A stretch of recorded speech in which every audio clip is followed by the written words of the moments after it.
Shush. Look, I'm recording now. I'm trying to get the rest of the department to shut up for a minute.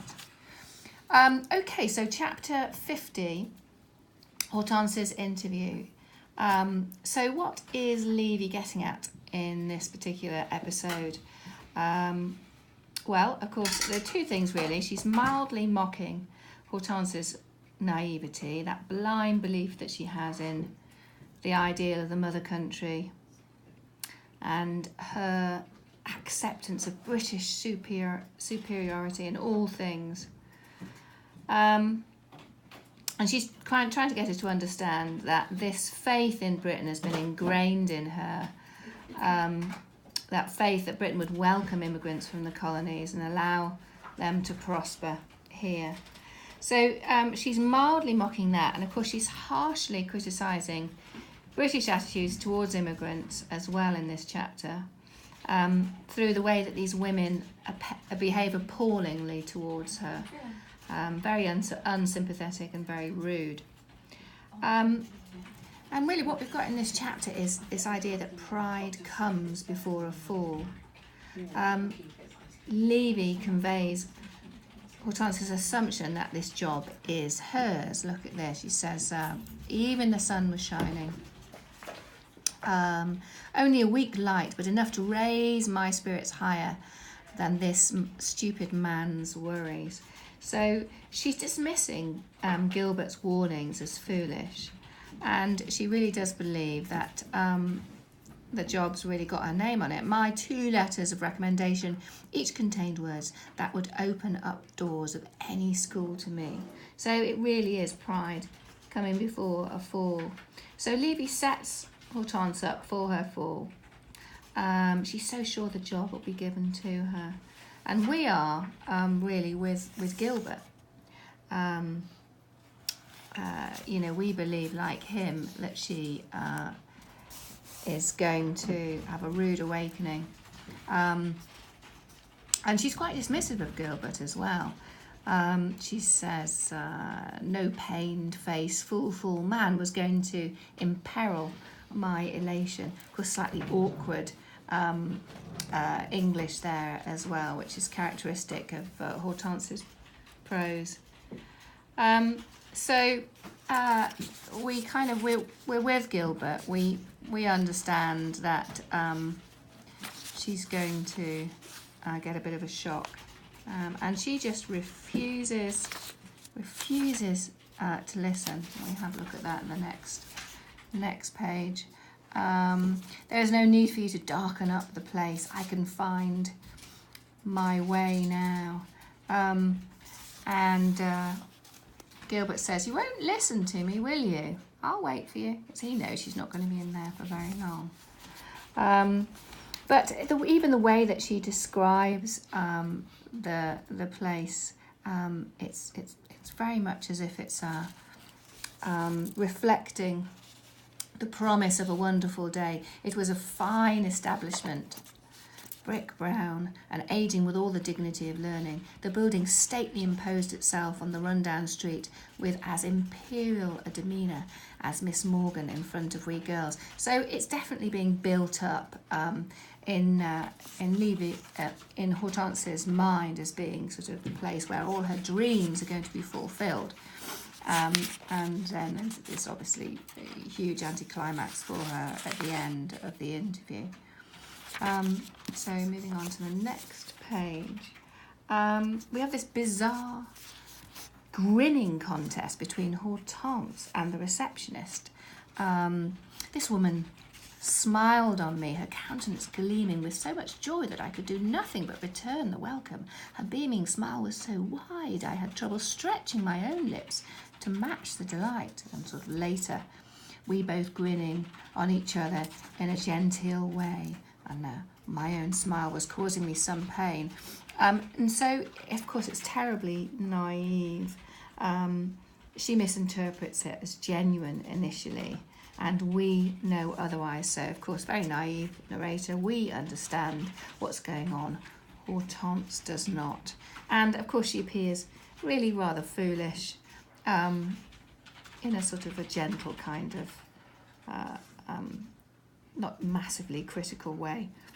But the women's behaviour is appalling towards her, and Levy's showing us just how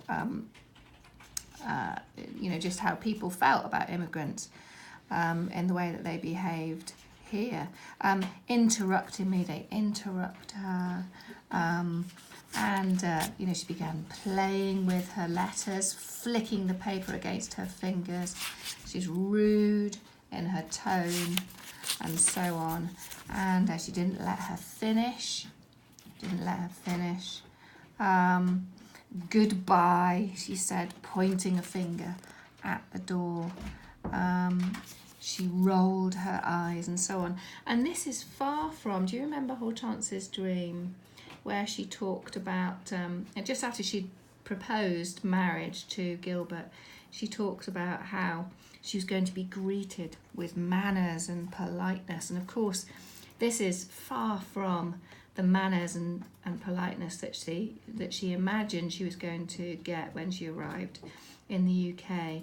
And so she's really humiliated by this rudeness. It's a pivotal moment for Hortense. Her dreams really begin to shatter. And we can see this in the way that she describes how her legs were weak under. My legs were weak under me. I could not stand up. I sat for a little to redeem my composure. At last, finding strength to pull myself up, I told this woman, I will come back again when I am qualified to teach in this country. And so, there's another time when, do you remember when her legs were weak under her? And that was in chapter 1, when she arrives in Britain and she sees the state of the room that Gilbert has found for her. And she sits on the bed because her legs were about to give way. And so it's funny, isn't it, with Hortense, that she doesn't openly describe her emotions.